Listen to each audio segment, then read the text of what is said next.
Hello and welcome to Priyag Career Institute's English class। यह video remedial grammar के लिए है। रेमेडियल ग्रामर में आजकल हम लोग ऑक्सिलरी वर्ब्स पढ़ रहे हैं।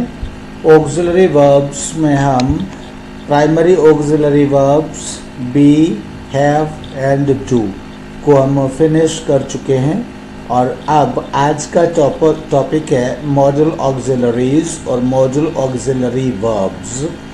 एंड मॉडल ऑक्सिलरी वर्ब्स में भी आज का टॉपिक है मे एंड माइट और मे और माइट। मे और माइट में आज का पहला टॉपिक है मे। मे expresses two ideas। In these two ideas, the first idea is to give or take permission, यानी कि परमिशन लेने और देने के लिए इसका यूज़ किया जाता है। हम किसी से परमिशन लेने या देने के लिए मे का यूज़ करते हैं। एंड दूसरा इसका आइडिया है टू एक्सप्रेस पॉसिबिलिटी और प्रोबेबिलिटी और डाउट, यानी हम किसी से, पहला आइडिया तो क्या है, हम किसी से परमिशन लेने या देने के लिए मे का यूज़ करते हैं और दूसरा हम कोई संभावना बताने के लिए या कोई अपना संदेह प्रकट करने के लिए मे का यूज़ करते हैं। जब ये हम यूज़ करते हैं तो फॉर टेकिंग परमिशन के लिए जो फॉर्मूला होता है या जो स्ट्रक्चर होता है सेंटेंस का, वह होता है may plus subject plus first form of the verb in the present tense, मतलब first form of the verb होगी। May I come in sir, तो इस तरह से may I come in sir, may I go there, may I sit on this chair, may I ask you a question, may I help you sir. तो इस तरह के these are the old sentences that ये जो दिखाते हैं कि ये आप परमिशन लेना चाहते हैं किसी व्यक्ति से। तो इसलिए जब may plus subject plus first form से आप कोई सेंटेंस बोलते हैं तो परमिशन लेने के लिए वो मतलब अर्थ दिखाते हैं और आप परमिशन लेने के लिए मतलब उनका यूज़ करते हैं। तो इस तरह से ये सेंटेंसेस हैं। दूसरा है आपका, तो ये परमिशन लेने के लिए थे। अब दूसरा है for giving permission, for giving permission expressing possibility और डाउट। तो दूसरा जो स्ट्रक्चर है वो परमिशन देने के लिए, पहला तो था may I come in, may I ask you a question, may I go out, may I take water, may I drink water, ये सभी परमिशन लेने के लिए थे। और परमिशन देने के लिए कि हाँ आप ऐसा काम कर सकते हैं, इस तरह की परमिशन देने के लिए subject plus may plus first form of the verb in the present tense, हम इस स्ट्रक्चर को यूज़ करते हैं। जैसे कहा यू मे कम इन, यानी कि तुम आ सकते हो, तो क्या है, यह किस लिए यह सेंटेंस बोला गया है, यह सेंटेंस परमिशन देने के लिए बोला गया है। You may seat on this chair, you may seat on this chair, यह सेंटेंस किस लिए बोला गया है, यह सेंटेंस भी परमिशन देने के लिए बोला गया है। It may rain, it may rain मतलब पॉसिबिलिटी यानी संभावना व्यक्त करने के लिए कि शायद यह आज बारिश हो सकती है या आज बारिश होने की संभावना है। इस संभावना को व्यक्त करने के लिए इट मे रेन यानी कि इट सब्जेक्ट है और उसके बाद मे के बाद में first form of the verb का यूज़ किया गया है। He may be late, he may be late से क्या यूज़ किया गया है या क्या दिखाने की कोशिश की गई है, ही मे बी लेट यानी कि डाउट यानी कि संदेह प्रकट करने के लिए ही मे बी लेट इस सेंटेंस का यूज़ किया गया है। तो subject plus may plus first form of the verb से पॉसिबिलिटी भी दिखा सकते हैं, परमिशन भी दिखा सकते हैं किसी को देने की। You may take this chair, you may sit here, you may go out, you may take leave, you may ask me a question and you may do this thing और you may do that thing. इस तरह से permission देने के लिए बहुत सारे sentences ऐसे बनाए जा सकते हैं। एंड पॉसिबिलिटी के लिए भी my father may come today, you may go out today, you may eat ice cream today, means ये परमिशन भी हो गया। और I think perhaps you will eat ice cream, अगर इस सेंस में कहेंगे तो यू मे ईट आइसक्रीम का मतलब यह अर्थ भी हो जाएगा। तो ये एक स्ट्रक्चर एक ही होता है, subject plus may plus first form of the verb लेकिन परमिशन देने के लिए इसका प्रयोग किया जाता है कि आप ऐसा काम कर सकते हैं। दूसरा हमारी पॉसिबिलिटी का मतलब क्या होता है, संभावना। हमें लगता है कि कोई काम आज हो सकता है, मैं आज कहीं जा सकता हूँ, तो मुझे लग रहा है कि आज मेरे पिताजी मुझे कहीं भेज सकते हैं, तो मैं कहूँगा I may go out somewhere today. And आज मेरी टीचर एब्सेंट हो सकते हैं, तो my teacher may be absent today. तो इस तरह से यह एक हमने संभावना व्यक्त की। इसी तरह से आज मैं लेट हो सकता हूँ, यह एक संभावना भी है और डाउट भी है, तो आई मे बी लेट टुडे। दूसरा व्यक्ति कोई डाउट करता है कि वह आज लेट हो सकता है, तो he may be late today. वह आदमी यह शहर छोड़ करके भाग सकता है, तो ये भी क्या है, डाउट है। That person may run away from this city these days और nowadays और या फिर टुडे, कि आज वह व्यक्ति यहाँ से भाग सकता है। तो इस तरह से he may be late और he may run away from this city। तो इस तरह से संभावना और डाउट व्यक्त करने के लिए और किसी को परमिशन देने के लिए हम मे का यूज़ करते हैं। इसमें जो स्ट्रक्चर होता है वो subject plus may plus first form of the verb के रूप में होता है। यहाँ नोट लिखा हुआ है, ये नोट भी पढ़िए। We can also use can in place of may for giving or taking permission। यानी परमिशन लेने और देने के लिए हम लोग can का भी यूज़ यहाँ पर कर सकते हैं। We can also use can in place of may for giving or taking permission। Permission लेने देने के लिए हम लोग can का भी यूज़ कर सकते हैं। This is the note here। यानी हम कह सकते हैं you may come in, you can come in, you may sit on this chair means you can sit on this chair, हम ऐसे कह सकते हैं। Then second rule is of might। What is might? Might teaches us that might is the ये ज़्यादा हो गया, तो might is the past tense of may। might जो है वह रूल 2 हम पढ़ रहे हैं। What is might? might is the past tense of may। यानी might जो है वो may का past tense है। It is used to express very little possibility or much doubt। यानी ये बहुत it is used to express very little possibility, यानी किसी चीज़ में बहुत ना के बराबर या बहुत ही कम संभावना है और उसमें डाउट ज़्यादा है, मच डाउट है, यानी कि वो चीज़ काम होगा नहीं, ये ज़्यादा संदेह है, और होगा इसकी संभावना कम है।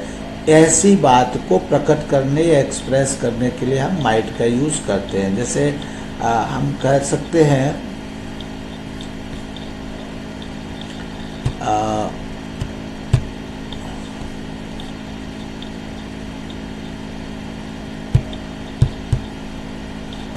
ये पेज थोड़ा सा डिस्टर्ब है, तो मुझे थोड़ा सा पेज इसका आपका मैं पेज ठीक करूँगा and then I will speak. तो हम यहाँ कह सकते हैं,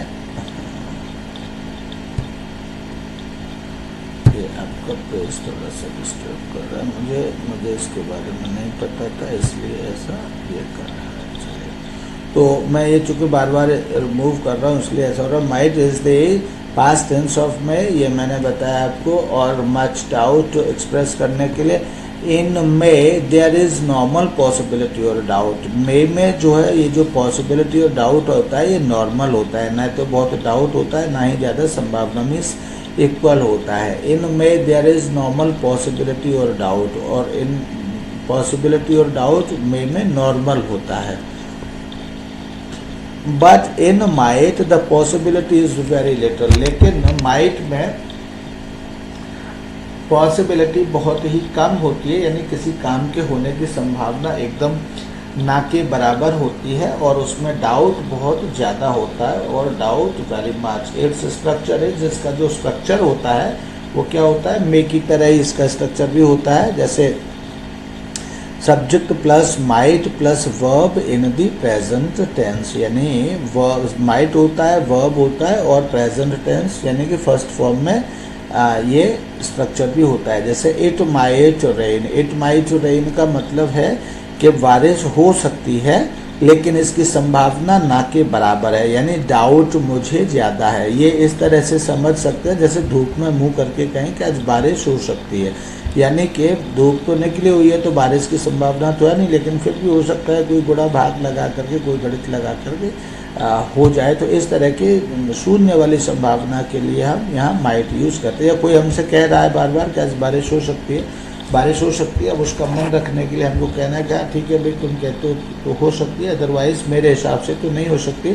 तो या इट माइट रेन टुडे, इस तरह से हम कह सकते हैं। He might come today, he might come today का भी मतलब क्या है कि उसके आने की संभावना बहुत कम है और न आने की संभावना ज़्यादा है, यानी कि न आने पर डाउट ज़्यादा है और आने की संभावना उसकी बहुत कम है, ना के बराबर है। तो इसको हम कहते हैं ही माइट कम टुडे। इसी तरह से ही माइट पास, यानी कि वह लिखता पढ़ता तो कुछ है नहीं है मेरे हिसाब से, और जब कुछ लिखता पढ़ता नहीं है तो फिर वो पास कैसे हो सकता है। तो इसका मतलब है कि उसके पास होने की संभावना ना के बराबर है और फेल होने की संभावना ज़्यादा है उसकी, यानी सफलता पर डाउट ज़्यादा है और संभावना कम है। इसलिए हमने कहा ही माइट पास, यानी वो पढ़ता नहीं है इसलिए हमें नहीं लगता कि वो पास हो सकता है। ऐसी बात करने के लिए हम माइट का यूज़ यहाँ पर करते हैं। Next sentence is he might change his mind. तो he might change his mind का मतलब हुआ कि वह इतना कठोर है कि हमें नहीं लगता वह अपना माइंड चेंज करेगा, यानी उसके माइंड चेंज करने की संभावना बहुत ही शून्य के बराबर है। यानी वह स्ट्रांग है इतना माइंड से, या इतना दृढ़ निश्चयी है कि वो या इतना डिटरमिन्ड है कि वह ईजिली अपना माइंड चेंज नहीं किया करता है। तो इसलिए he might change his mind means I don't believe that he will change his mind, but if you say और if somebody says then I may agree with him. यानी कि अगर कोई कहता है तो मैं उससे अग्री कर सकता हूँ, लेकिन मुझे नहीं लगता कि वो अपना माइंड चेंज करेगा। This is he might change, यानी कि संभावना बहुत ना के बराबर है।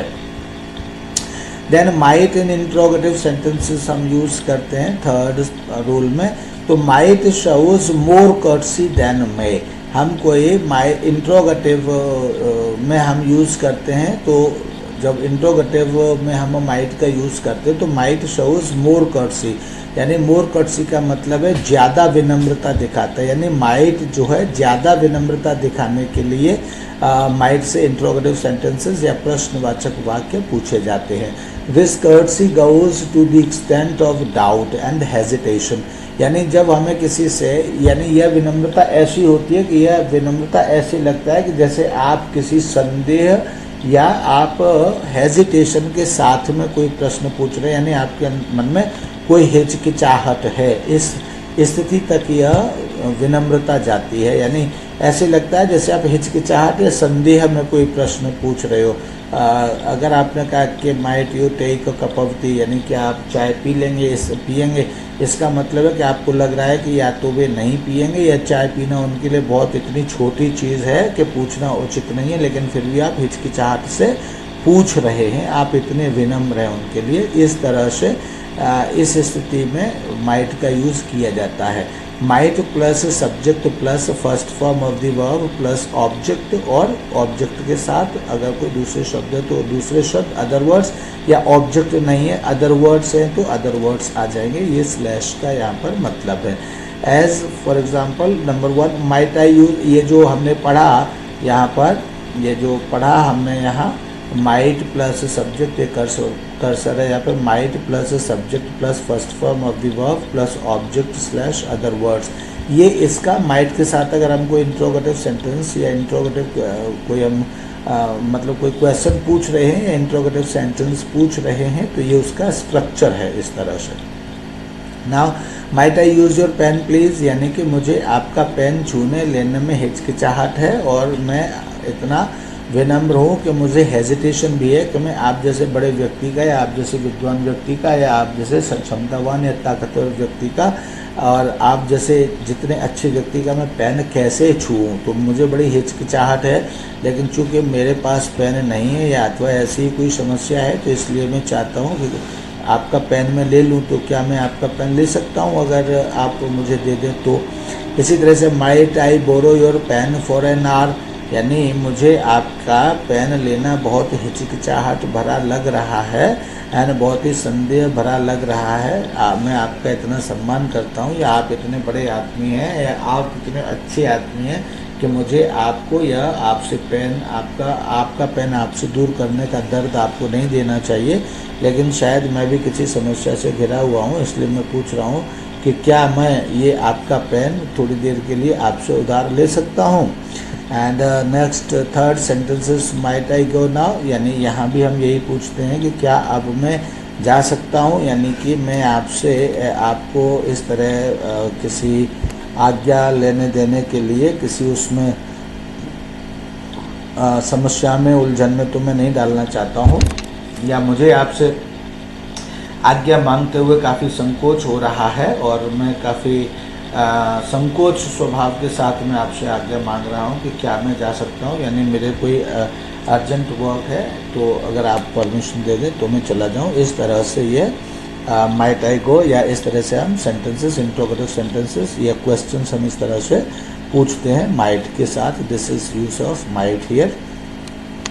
Now to might can be used to show more courtesy in giving permission also. Permission given देने में भी might का यूज़ ज़्यादा courtesy दिखाने में किया जा सकता है, यानी कि हम जो है इस तरह से कह सकते हैं you might go now, हम इस तरह से कह सकते हैं you might go now, ऐसे हम कह सकते हैं, राइट।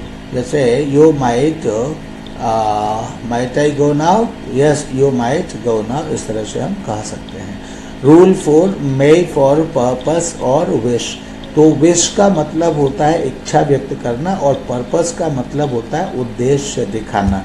उद्देश्य दिखाने का मतलब ऐसा होता है जैसे हम हिंदी में कुछ सेंटेंसेस बोलते हैं, मैं इसलिए पढ़ता हूँ ताकि मैं ऑफिसर बन सकूँ, मैं इसलिए स्कूल आता हूँ ताकि मैं पढ़ सकूँ, मैं इसलिए खाना खाता हूँ ताकि मैं जिंदा रह सकूँ। तो इसी तरह के जो सेंटेंसेस होते हैं जिनमें सके आता है, ये सभी सेंटेंसेस अपना पर्पस यानी कि उद्देश्य दिखाने वाले सेंटेंसेस ये होते हैं। तो इसलिए विश यानी कि विश मतलब इच्छा व्यक्त करने के लिए और अपना ईश्वर से प्रार्थना करने के लिए भी ये सेंटेंसेस यूज़ किए जाते हैं। तो आगे हम पढ़ते हैं may is used to express purpose और विश ऑल्सो, यहाँ फिर से लिखा हुआ है यानी मे का प्रयोग ये लिखा हुआ है, may is used to express purpose और विश ऑल्सो, यानी कि मे का यूज़ या प्रयोग पर्पस या विश दिखाने के लिए यानी प्रार्थना दिखाने के लिए या हमारी सद इच्छा या बहुत अच्छी इच्छा व्यक्त करने के लिए भी मे का यूज़ किया जाता है। फॉर एग्जांपल जैसे मैंने कहा मे यू लिव लॉन्ग, तो मे यू लिव लॉन्ग का मतलब है कि I pray to God that you live long, यानी मैं भगवान से प्रार्थना करता हूँ कि आपकी उम्र लंबी हो या आप बहुत लंबे समय तक जिए, अथवा मैं ऐसी कामना करता हूँ, विश करता हूँ कि आप लंबे समय तक जिए। तो यह मे जो जब शुरू में आता है मे यू लिव लॉन्ग इस तरह से हम कहते हैं, लेकिन शुरू में कह देते हैं मे, तो इसका मतलब होता है मैं भगवान से प्रार्थना करता हूँ कि यू लिव लॉन्ग यानी तुम लंबी उम्र तक जियो।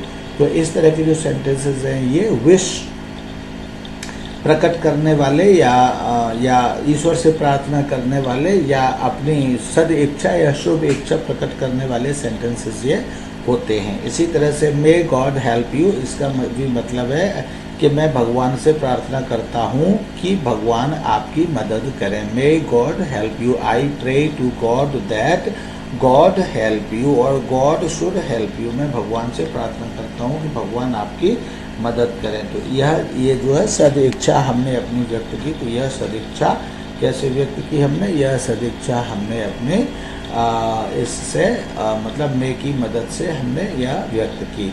आई केम सो अर्ली यानी मैं इतनी जल्दी आया, मैं आई came so early so that या केवल दैट भी कह सकते हैं। आई केम सो अर्ली, वैसे यहाँ हम एक यहाँ सो और लगा सकते हैं। आई came so early so that, ताकि, सो दैट मतलब ताकि, I may find you at home, ताकि मैं तुम्हें घर पर ही प्राप्त कर सकूं या घर पर ही मैं तुम्हें देख सकूं। आई केम सो अर्ली मतलब मैं इतनी जल्दी, सो अर्ली मतलब इतनी जल्दी इसलिए आया, या आई केम सो अर्ली मैं इतनी जल्दी आया, सो दैट ताकि, I may find you at home ताकि मैं तुमको घर पर ही प्राप्त कर सकूं या घर पर ही मिल सकूं या घर पर ही मैं तुमको देख सकूं, right. And work hard so that you may pass. तो ये जो सेंटेंस है, थर्ड सेंटेंस है, I came so early so that I may find you at home, यानी पर्पस दिखाने के लिए, यानी कि उद्देश्य दिखाने के लिए ये सेंटेंस में सो दैट के साथ मे का यूज़ किया गया। इसी तरह से work hard so that you may pass, यानी work hard means do the hard work, यानी कठोर परिश्रम करो। सो दैट मतलब ताकि, यू मे पास यानी ताकि तुम पास हो सको। तो ये सेंटेंस भी क्या दिखाता है, पर्पस दिखाता है। इस तरह से मे का यूज परमिशन देने के लिए भी किया जाता है, परमिशन लेने के लिए भी किया जाता है, और बीच में इसी तरह से माइट का यूज़ भी किया जाता है। और रूल 4 में फिर हम क्या पढ़ रहे हैं कि मे का यूज़ अपनी अच्छी विश यानी सद्भावना व्यक्त करने के लिए और उद्देश्य प्रकट करने के लिए भी किया जाता है।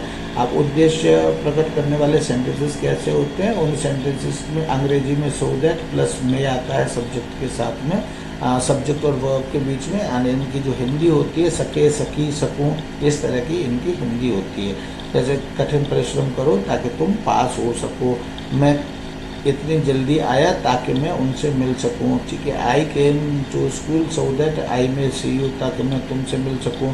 आई may came to school today so that I may attend the first period, और so that I may attend the 8th period today, so that I may attend the function today, ताकि मैं आज फंक्शन अटेंड कर सकूं, इसलिए मैं school आया। तो इस तरह से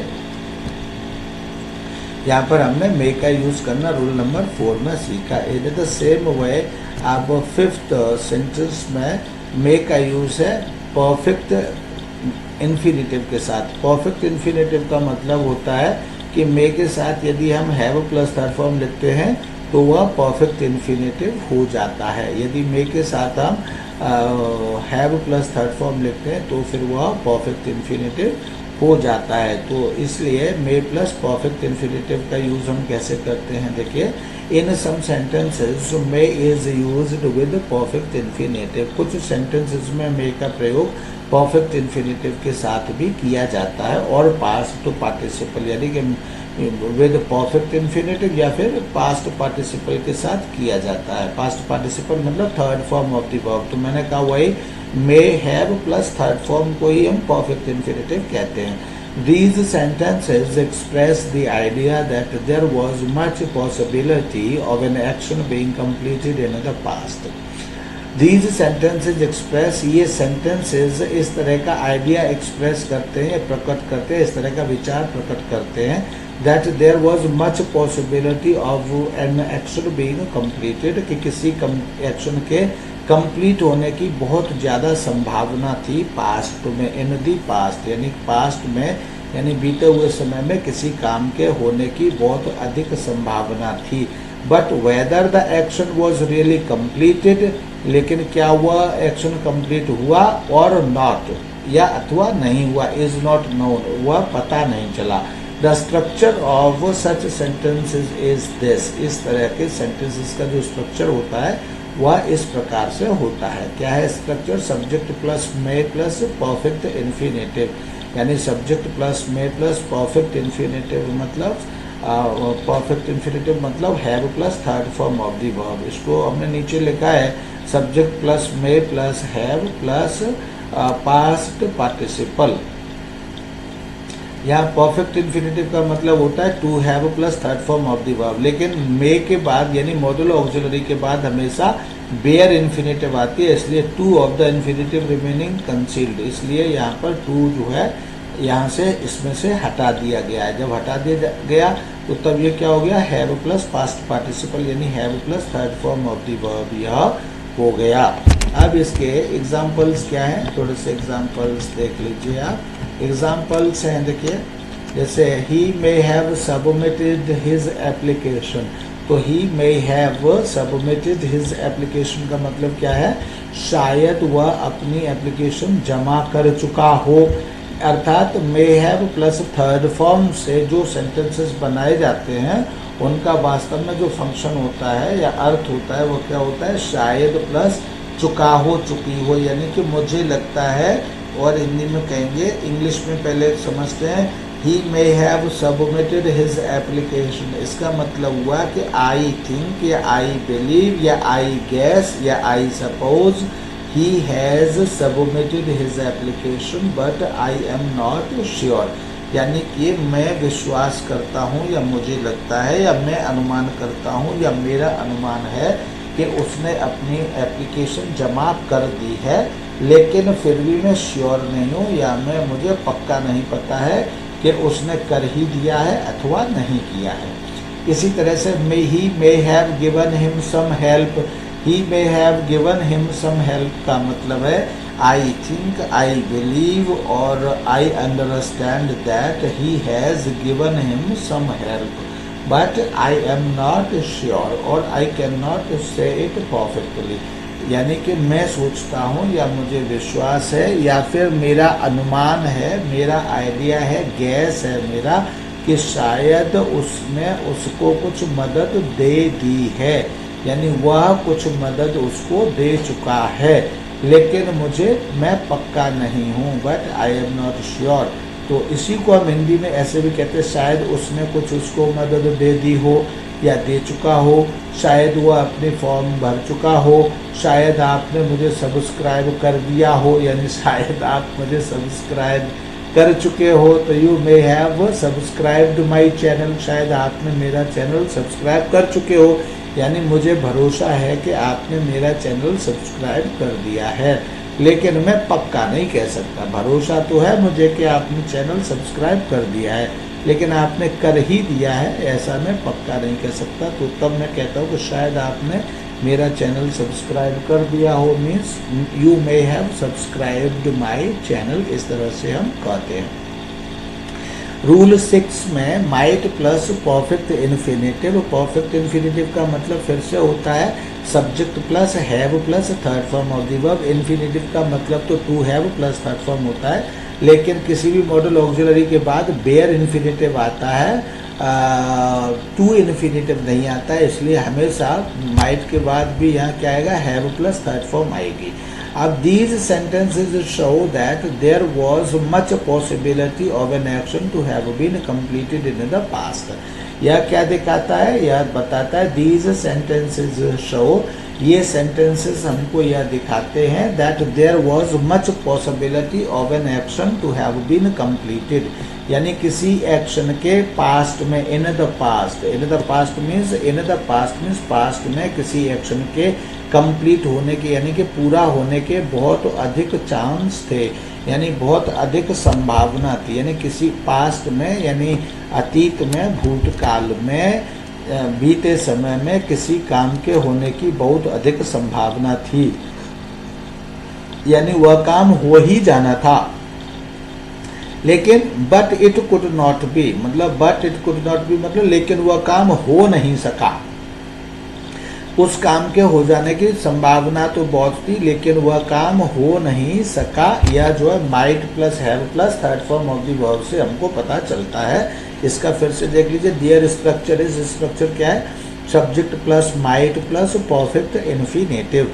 इस परफेक्ट इन्फिनेटिव का मतलब क्या है, subject plus might plus have plus third form of the, यानी पास्ट पार्टिसिपल, और इस पास्ट पार्टिसिपल का मतलब क्या है, subject plus might plus have plus third form of the verb. As for example the robber might have killed him. The robber might have killed him means इसका मतलब हुआ कि the robber had made all the programs to kill him but he escaped being killed, यानी लेकिन वह बच गया, यानी रॉबर तो उसको मारने के बहुत नज़दीक था, बल्कि मार ही दिया था, लेकिन किसी कुछ ऐसा हुआ जिससे कि वह बच गया। ही एस्केप्ड बीइंग किल्ड, यानी कि उसको मारा नहीं जा सका। इन्हीं सेंटेंसेस को हम हिंदी में ऐसे कहते हैं कि आज चोर ने उसको मार दिया होता। इस तरह के सेंटेंसेस हम might have plus third form से कहते हैं। सांप ने मुझे काट लिया होता, स्नेक माइट हैव बिटन मी। आज सर ने मुझे पकड़ लिया होता, sir might have caught me today. आज मैंने मोटरसाइकिल खरीद ली होती, तो I might have bought A motorcycle today. आज मैंने एक गलती कर दी होती, तो I might have committed a mistake today. इस तरह से हम आज वह कुएं में गिर गया होता, तो he might have fail into the he might have fallen into A well today. तो इस तरह के sentences might have plus third form से बनाए जाते हैं।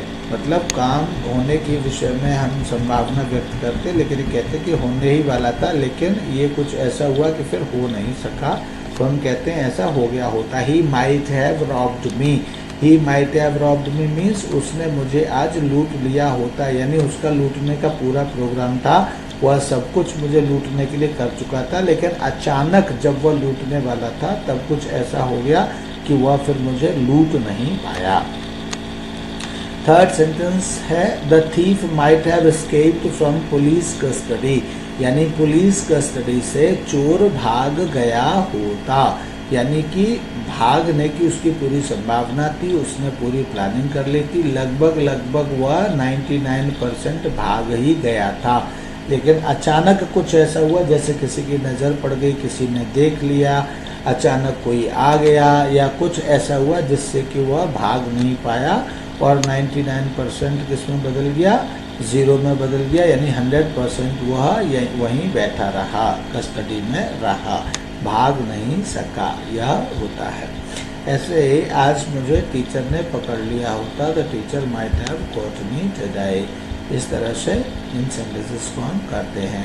Rule 7 might in indirect narration. Indirect narration का मतलब है कि जब कोई सेंटेंस डायरेक्ट स्पीच में लिखा हुआ होता है, और यहाँ देखिए while converting a sentence from direct into indirect narration. सभी जानते हैं कि जब हम 10th 11th में होते हैं, 9th 10th में होते हैं तो डायरेक्ट इनडायरेक्ट स्पीच करते हैं। हालांकि ये 6th क्लास से ही पढ़ाया और समझाया जाने लगता है डायरेक्ट इनडायरेक्ट स्पीच किसी न किसी तरह से, तो लेकिन 9th 10th में आते आते तो हमको ज़्यादा से ज़्यादा ही इसको हमको करना पड़ता है।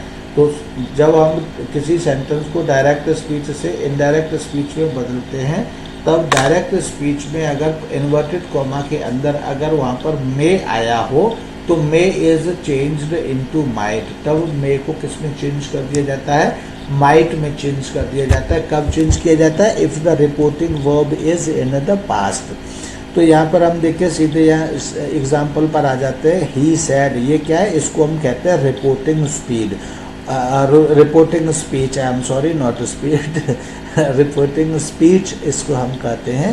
And my father may come today, ये क्या है, ये इन्वर्टेड कॉमा के अंदर का सेंटेंस है, तो इसको हम कहते हैं रिपोर्टेड स्पीच। और ये जो कॉमास हैं ये इनको हम कहते हैं इन्वर्टेड कॉमास, और ये जो कॉमास है इनको भी हम कहते हैं इन्वर्टेड कॉमास। तो इन्वर्टेड कॉमा के अंदर का जो सेंटेंस होता है इसको हम कहते हैं रिपोर्टेड स्पीच, एंड बाहर का जो सेंटेंस होता है इस कॉमा से इधर का सेंटेंस, तो इसको हम कहते हैं रिपोर्टेड स्पीच। तो रूल क्या है, रूल यह है, हमारा नियम यह है, if reporting speech is in past tense, यानी कि रिपोर्ट करने वाला रिपोर्टिंग स्पीच का जो सेंटेंस है अगर ये पास्ट में हो तो ये ही सैड किस में है, पास्ट में है। अगर ये पास्ट में हो तो इन्वर्टेड कॉमा के अंदर आया हुआ मे, ये जो है अगर हम इसको इनडायरेक्ट स्पीच में चेंज करेंगे तो इस मे को माइट में हम चेंज कर देते हैं, यह एक नियम है। तो इसलिए देखिए ये इन्वर्टेड कॉमा के अंदर लिखा हुआ है, तो क्या ये डायरेक्ट स्पीच है। अब इसको हम इनडायरेक्ट में यहाँ लिखेंगे, तो इनडायरेक्ट में इसको कैसे माइट कर दिया गया, ही सैड दैट, तो यानी ही सैड, ही सैड, ही सैड, ही सैड। उसके बाद यहाँ से इन्वर्टेड कॉमा हटा दिए गए, हटे हुए इन्वर्टेड कॉमा के लिए हमने यहाँ पे क्या लगा लिया, दैट लगा लिया। जब किसी इन्वर्टेड कॉमा को यहाँ पर हटाते हैं और ये सेंटेंस सब्जेक्ट से शुरू होता है तो फिर हम उन कॉमास की जगह पर यहाँ कंजंक्शन दैट लगा लेते हैं। तो यहाँ पर ये सेंटेंस सब्जेक्ट से शुरू हो रहा है तो इसलिए हमने कॉमास के बदले में यहाँ दैट लगा लिया, ही सैड दैट। अब माई फादर किस में चेंज हो गया, माई को मतलब हमने हिज में चेंज कर दिया, दैट हिज फादर, और मे जो है मे किस में चेंज हो गया, मे को हमने माइट में चेंज करिए, that his father might come that day, और मे को हमने माइट में चेंज करके his father might come that day.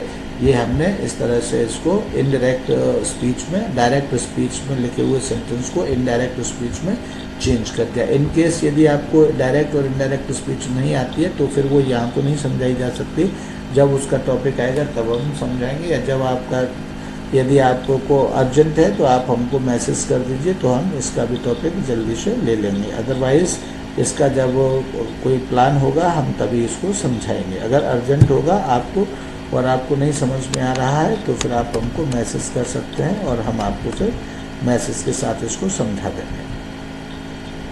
Next rule 8 is might for dissatisfaction और रिप्रोच। यानी माइट हम अपना डिससेटिस्फैक्शन यानी असंतोष व्यक्त करने के लिए या फिर किसी को माइल्डली हल्का फुल्का डांटने के लिए हम माइट का यूज़ कर सकते हैं। और इस यूज़ का मतलब ये होता है कि हम हल्का फुल्का विनम्रता के साथ ही हम किसी को डांटते हैं, उसमें हम और या अपने लिमिट में रहते हुए या विनम्र रहते हुए हम किसी अपनी डिससेटिस्फैक्शन अगर हम व्यक्त करते हैं तो उसके लिए हम माइट का यूज़ कर सकते हैं। जैसे for example might is also used to express the sense of dissatisfaction, यानी कि डिससेटिस्फैक्शन यानी कि असंतोष, यानी कि आप संतुष्ट नहीं है, इसका सेंस एक्सप्रेस करने के लिए आप माइट का यूज़ कर सकते हैं। या रिप्रोच का मतलब होता है किसी को डांटना, तो आप किसी को डांटने के लिए भी टुवर्ड्स अ पर्सन, किसी व्यक्ति को आप डांटने के लिए भी इस माइट का यूज़ कर सकते हो। For not doing his work satisfactorily और टू हिज फुल कैपेसिटी, यानी किसी व्यक्ति ने अपना काम पूरी जिम्मेदारी से संतोषजनक तरीके से नहीं किया या उसकी जितनी क्षमता थी उस क्षमता के साथ उसने अपना काम नहीं किया, तो इस तरह से उसको डांटने या ये बात उसको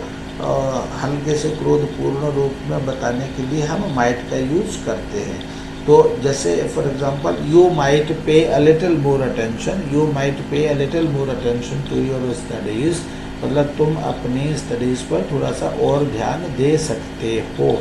ये इसका मतलब है कि तुम जितना ध्यान आपको देना चाहिए उतना ध्यान आप नहीं दे रहे हैं, इसलिए you might pay a little more attention to your studies, यानी कि आपको जितना ध्यान देना चाहिए आप उतना ध्यान अपनी स्टडीज़ पर नहीं दे रहे हैं, इसलिए मेरा सुझाव है कि थोड़ा सा और ध्यान अपनी स्टडीज़ पर आप दीजिए।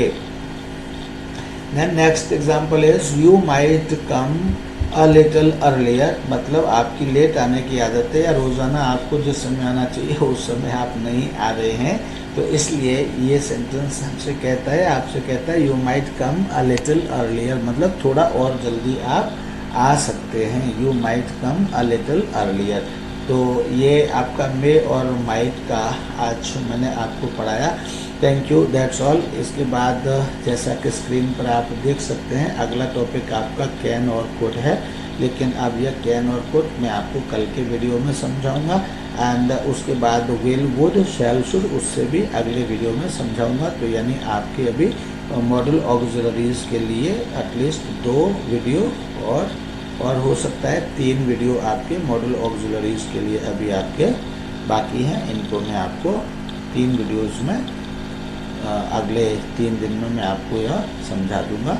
और इसके बाद फिर आपको वेट करिए। इट और दिस में मुझसे एक विद्यार्थी ने कहा है इट और दिस में क्या डिफरेंस है, तो इट और दिस के लिए भी मैं एक वीडियो बनाऊंगा। ये लगभग इस वीडियो के बाद का 4th वीडियो होगा, तो उसके लिए भी आप वेट करेंगे 4th वीडियो के लिए। 4th वीडियो में आपको इसी तरह से समझाऊंगा। एंड 4th वीडियो के बाद एक इनवर्जन के लिए भी रिक्वेस्ट किया है, तो इनवर्जन का भी टॉपिक मैं आपको इट और दिस के बाद समझाऊंगा। तो thank you, that's all for today. Have a great learning and be a hard worker. Thank you, bye bye.